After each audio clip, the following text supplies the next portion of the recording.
Welcome to Riders Live. I'm your host, Riders. Today I have a very special guest from one of my favorite cities, the home of my favorite football team, the Pittsburgh Steelers.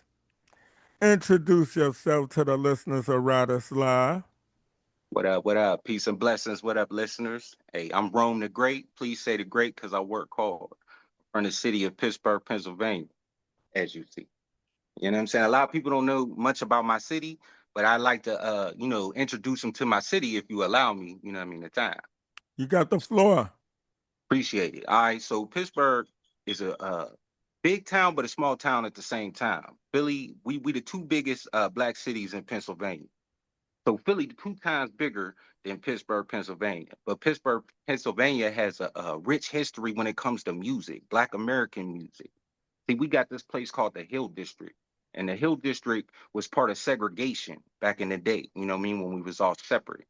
So during segregation, all the greatest jazz musicians played at the Crawford Grill in Pittsburgh, Pennsylvania. You know what I'm saying? So we had access to some of the greatest music in America at that time. And the music scene in Pittsburgh to this day is crazy. A lot of people only know about Wiz Khalifa, but we got so many more, and we don't get the spotlight like Philly do. You know what I'm saying? So I want you to know the city that I come from has a very rich, deep ingrained musical history, and I like to think that I embody that with my music. You know what I'm saying? Like I've been rapping for a long time, and I feel like I'm above rap at this point because of my not just my talent, because of my experience. You know what I'm saying? So I don't even consider myself a rapper at this point. I consider myself an artist. You know what I mean? I do music that's infused. I do hip hop mainly. Hip hop is my thing. I got a battle rap background. You know, I started up my battle rapping before they started doing that smack stuff. You know what I'm saying? But I got much love for the smack stuff because I feel like I pioneered that point where we was doing it for free for brothers to get paid today. You know what I mean? So I'm real happy about that. You know what I mean? But being the fact that I got the battle rap background, you know what I'm saying, I was more of a street performer than just a artist. You know what I mean? I feel like people today go straight into artistry and forget the MC part of it and forget about the performance of it and forget about the hip hop culture. And when I talk about hip hop, I'm not talking about just graffiti and breakdancing. I'm talking about the love for music, the love for the thing that we created that has survived over 50 years. That's a $1 billion industry, which is our birthright. You know what I'm saying? So I feel like we have great respect in embodying that in my city, and I'm proud to produce it to you guys. Black and yellow, black and yellow. So, who is Rome the Great? Rome Who the Great, are you? Rome the Great is a lyrical technician. Rome the Great is a person that wants to be the greatest at everything. Anything that I do, I want to be the best at it. You know what I'm saying? Rome the Great is a father. Rome the Great is a brother. Rome the Great is a cousin. Rome the Great is a Pittsburgh native. Rome the Great is a muse, a vehicle for music. Rome the Great is perfection in my mind. You know what I mean? Because if I don't think so, nobody else will. That's what's popping. So, what are some of the things that got you into music and the artistry of it? What made you say, hey, I want to be an MC, I want to be a rapper, I want to be a Cool. battle rapper and take people's heads off with a guillotine? I got a dope story. I'm so glad you asked that question. These are great questions, by the way. All right. So when I was younger, I'm an OG. You know what I mean? I ain't gonna put it out there totally, but I got experience, like I told you. So I was hanging around my cousin. My cousin's a female. She had a tape back in the day. You know what I'm saying? It was Red Man with the album. You know what I'm saying? I never really listened to rap like that because you know what I mean it was like that the Run DMCs, the Big Daddy Kanes, the Cool Mo D's, and I wasn't really in it like that.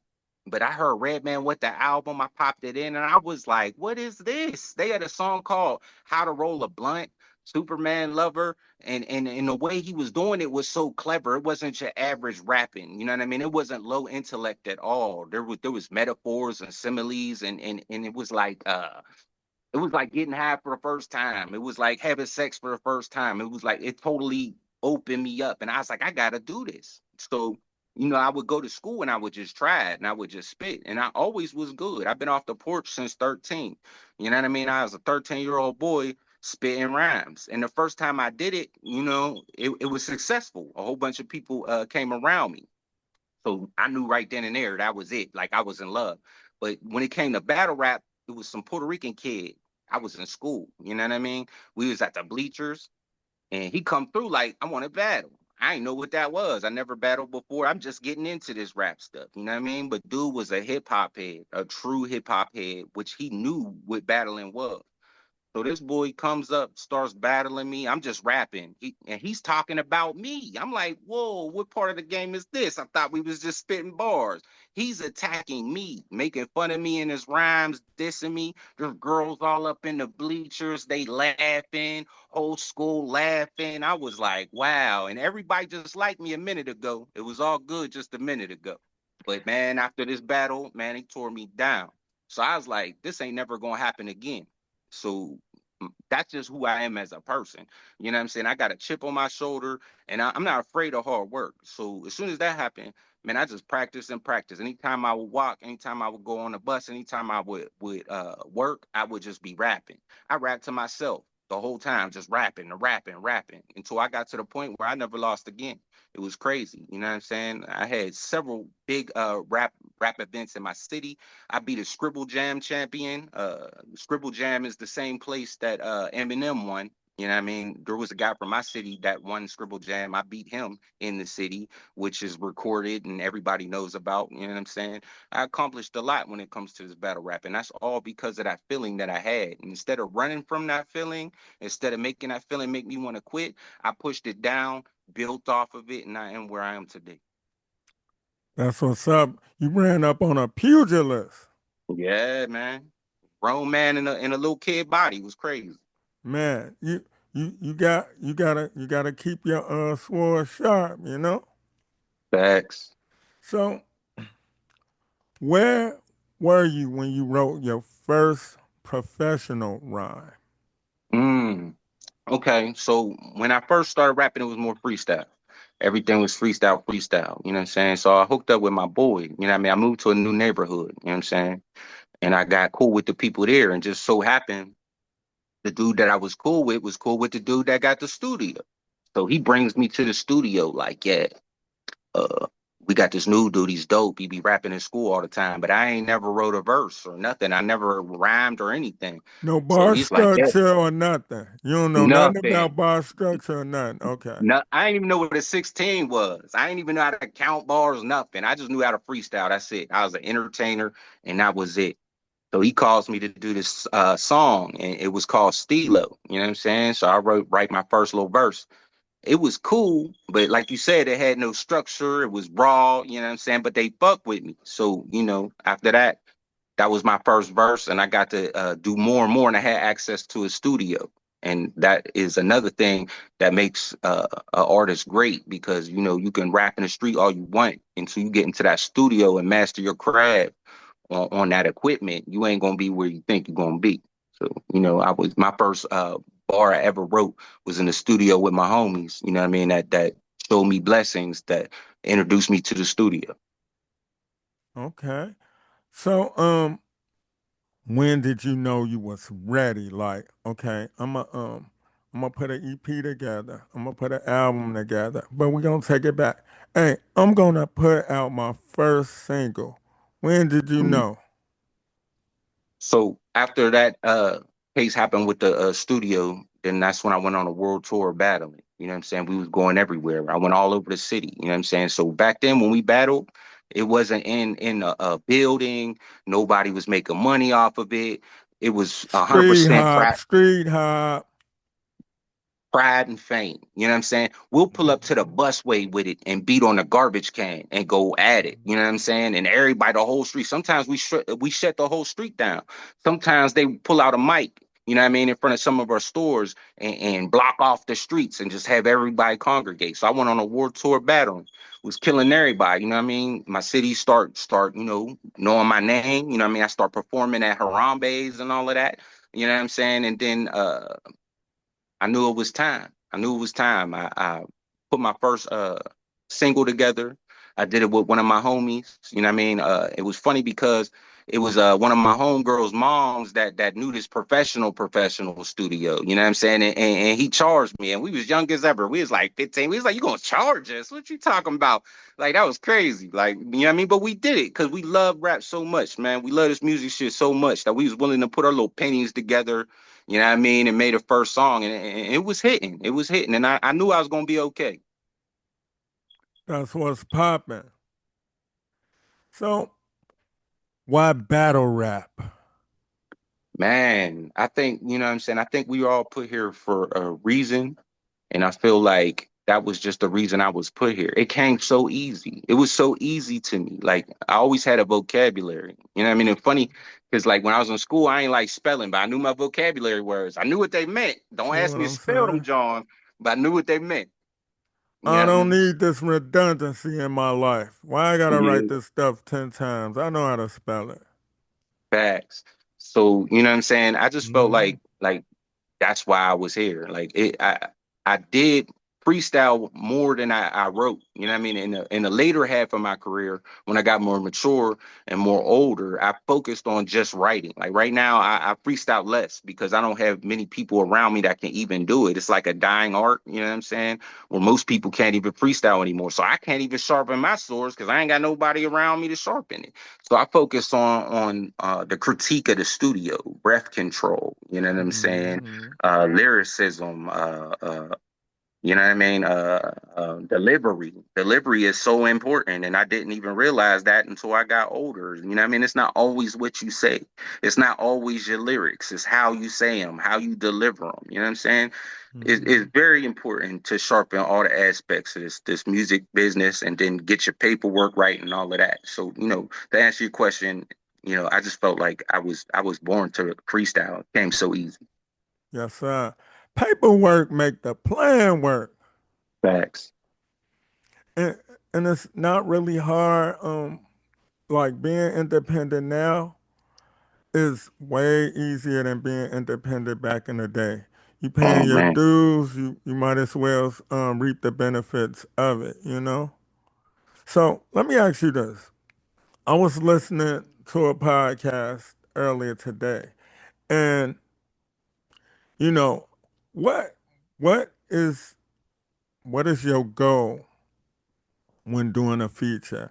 Is it to come out with the best song? Um, Now this is crazy. Is it to kill the person on the track? Me myself, I think it's to get the best song, make the best song possible. Now me, if I'm sending my verse first and I ain't heard nobody else's, um, I'm not, I'm not gonna make no shrapnel for the other rappers, but I am gonna try to say something to make them do a double take, at least 8 of the bars. Right. Starting out with the first four and maybe the last four. You know, what is your thoughts on that? So I agree with what you're saying is the correct way. And my way is not the correct way. But I'm a battle rapper, so I got to come for your head. You know what I mean? I got to. And I'm going first. You know what I'm Right. saying? I don't even gotta Mm-hmm. hear what you got. I'm going first. The project that you heard, I went first on everything.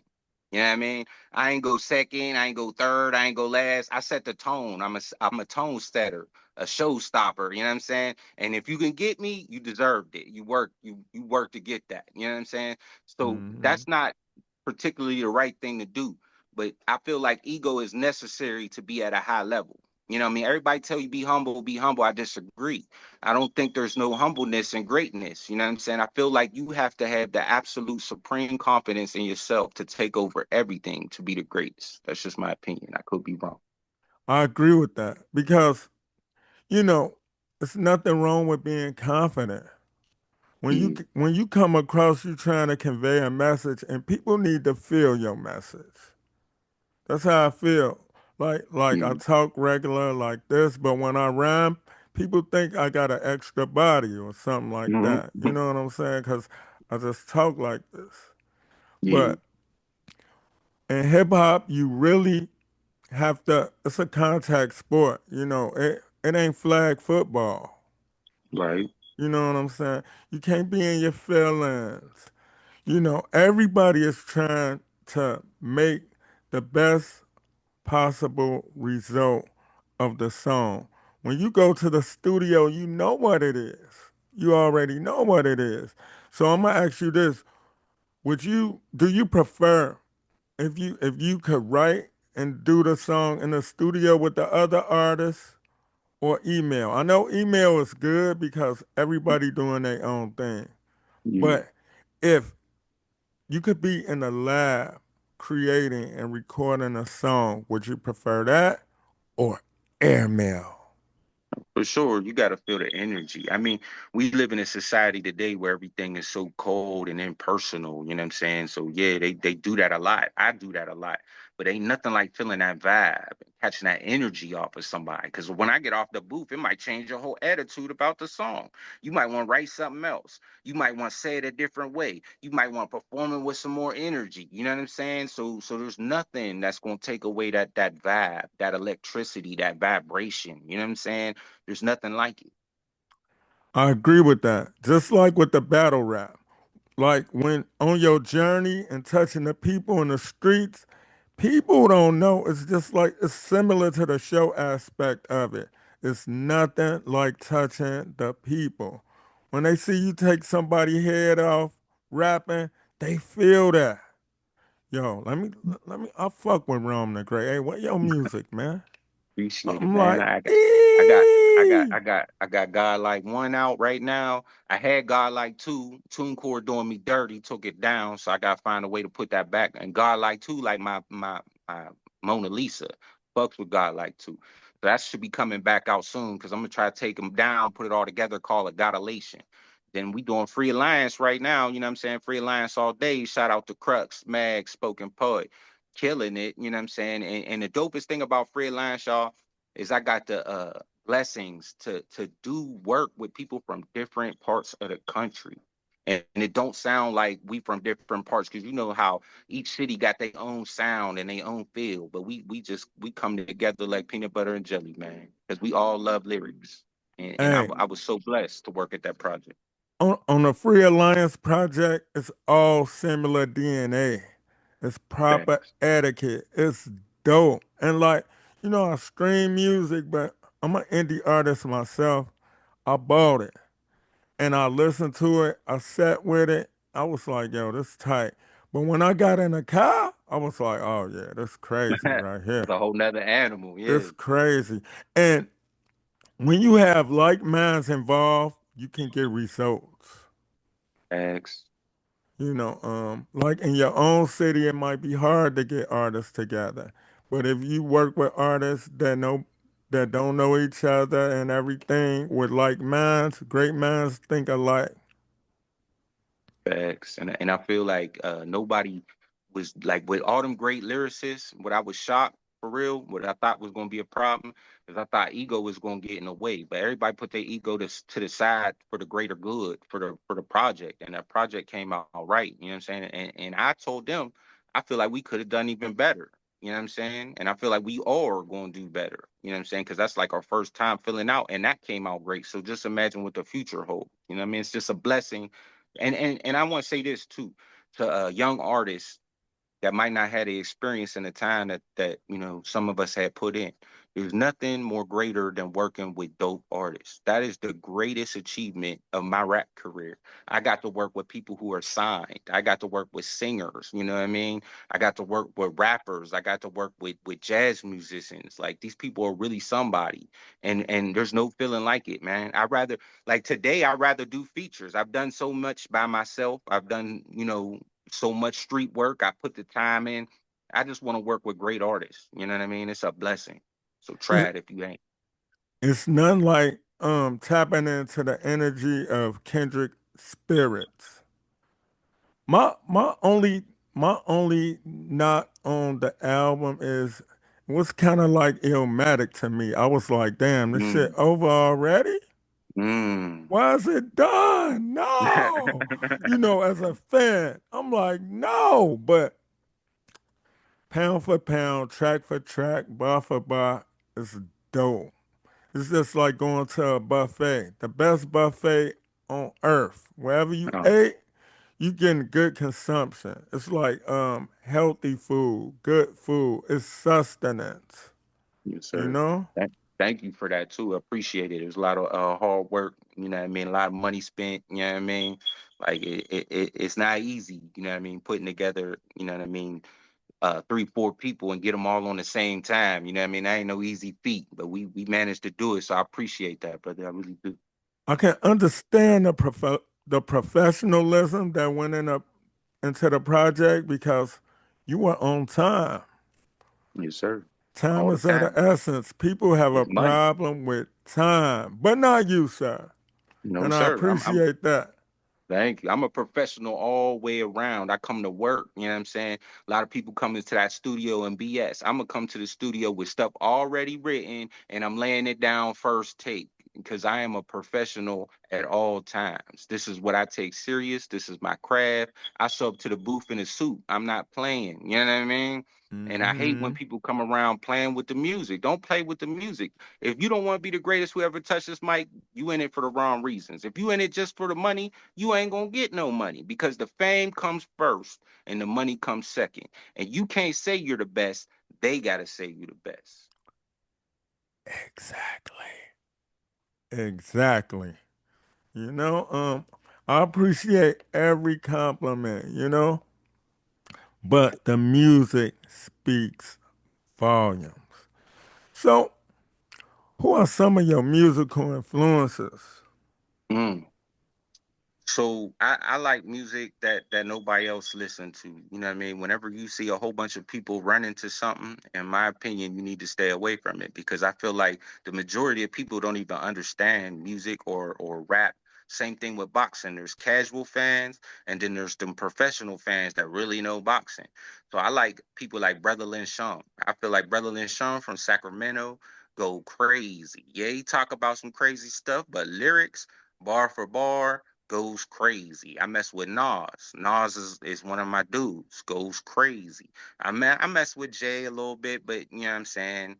I mess with one of my favorites, Andre 3000. He's a poet. He's a killer with the Hmm. pen. Will murder you, and he don't even get the credit that he deserves. He's not even in people's top fives.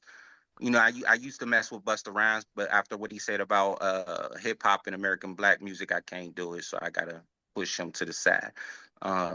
Lil Wayne for sure, crazy lyricist. Uh, Before his time, you know what I'm saying? Today I mess with J. Cole. Today I mess with Kendrick. Today I mess with Isaiah Ryder. You know what I'm saying? Joyner Lucas. Hmm. People Yeah. who uphold the tradition of great music. You know what I'm saying? Hmm. People who aren't lazy with the pen. Them is my people. Exactly. So, like me, what might be crazy is like, I'm gonna ask you, like, who do you listen to for motivation? Like, I usually listen to other genres of music, long as they got great songwriters. You Hmm. understand? Like I listen to light rock because they got good songs. I know it might sound crazy, but the pen, the passion of the pen is priceless. You know? Right. Well, let me tell you this, brother. Right there, what you just said, let me know that you got music in your heart. Because when you got music in your heart, you listen to it all. You got to. You got to. I listen Hmm. to Elton John. I listen to Phil Collins. See what I'm What? saying? See what I'm You know what I'm saying? saying? Bill You Withers, Kenny right. Loggins, Hall and Oates. All of them, all music, all genres, all across the board. You know what I'm saying? And I ain't embarrassed to let that rock neither. You know what I'm Oh saying? no, oh no. So, do you got any upcoming solo projects? What are you working on? Can you share that with the Yes, people? sir. Yes, sir. So I got a Godlike compilation. I told y'all about Godlike 1. I got Godlike 2 and about to work on Godlike 3. So my roadmap for the next couple months is get Godlike 3 knocked out. Then we going back to freelance 2. We coming back on you one more time, you know what I mean? Sophomore, you know what I mean, album. Uh we trying to take over things, man. You know what I'm saying? So Lessons to God Like 3. Hopefully that'll be a great album. But we know that Free Alliance is coming. Oh man, that Free Alliance is a smoker. Yes, It's sir. a smoker. I was like, that's dope. It's dope. Like people don't know some of the challenges that you face doing a project like Free Alliance. But Yeah, getting it done speaks volumes, but even more is the results. Y'all produced and delivered. I don't know what the anticipation was like, but y'all delivered on a project, you yes, know? sir. Thank you. Yeah, so So if you could leave anything for the listeners of Riders Live, what would it be? So I would like to leave to you, if you inspire to be an artist, if you want to get into this music game, take it 100% serious, because there's people, and respect where the music came from, because we don't need to be going backwards in this music game. Everywhere, every year, there's a musical renaissance. A musical renaissance is when the music starts to change and it sounds different from what you've been hearing from month to month. Be the musical renaissance. Change the music. Don't follow any trends, create the trends, and make sure that your paperwork's right, because you're not an artist unless you got your paperwork. You need a license to drive a car, you need a license to do a lot of things. So it's only right, if you want to be an artist, get your paperwork together, get your license, you know what I'm saying? Because that's the only way you're going to get money. Because everything out here is like a scam. Once they stopped us from selling our physical product, that CD, you know what I'm saying? They taking a huge chunk of our money. So you might as well get the little bit that's falling, because you can't let them take anything else that we have created. So please, please, please get your paperwork right. Yes, sir. Like they practically almost made music free. So Yeah, if you're an independent artist, hey, put your stuff on Bandcamp. If you got physical or vinyl or whatever. So, hey, this has been another episode of Riders Live. Thank you, Rome the Great, for coming through. Peace.